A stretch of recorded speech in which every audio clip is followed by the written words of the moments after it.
কে বলছে? বিরোধীরা বলছে।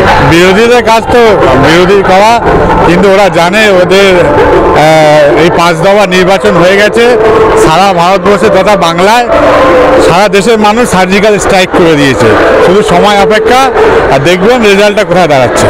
নন্দীগ্রামে নিয়ে আমরা দেখতে পাচ্ছি গতকাল থেকে অশান্ত হয়ে রয়েছে নন্দীগ্রাম, আর দুদিন পরেই সেখানে নির্বাচন।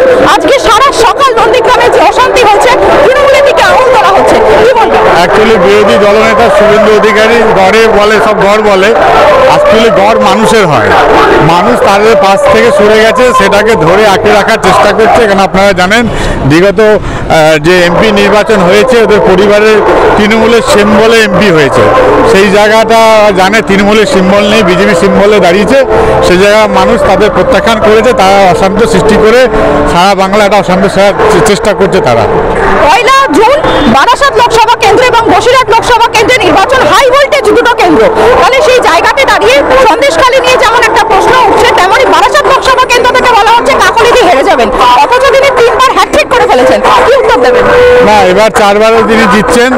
আপনি জানেন যে বিরোধীতে দাঁড়িয়েছে বিজেপি, সে একটা নার্কোটিক ড্রাগ সাপ্লায়ার, আসামে কেস হয়েছে, জেলে গেছে, মানুষ জানে তাদের কাছে ক্যান্ডিডেট নেই, ভালো ক্যান্ডিডেট নেই, তাদের কাছে ভদ্র মানুষ নেই, তাদের কাছে সুস্থ মানুষ নেই, তাদের কাছে এইসব গুন্ডা, criminal, narcotic supply, drug supply তারা রয়েছে, মানুষ তাদের প্রত্যাখ্যান করছে।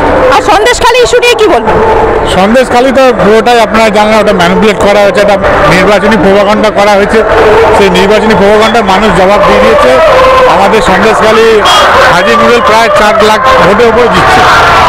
ধন্যবাদ অধিকারী এবং সোমনাথ স্বামীর সঙ্গে, তারা তাদের যে বক্তব্য সরাসরি তুলে ধরলেন আপনাদের সঙ্গে। আমাদের নজর থাকবে 4 জুন এবং তার আগে 1 জুন বারাসাত এবং বসিরহাট লোকসভা কেন্দ্রের যে নির্বাচন রয়েছে, সেদিকেও আমাদের নজর থাকবে। এছাড়াও 6ষ্ঠ এবং 7ম দফায় পরিস্থিতি কোন দিকে যায় দেখতে থাকুন, সঙ্গে থাকুন। অঙ্কিত মুখার্জির সঙ্গে সহলী চক্রবর্তীর রিপোর্ট।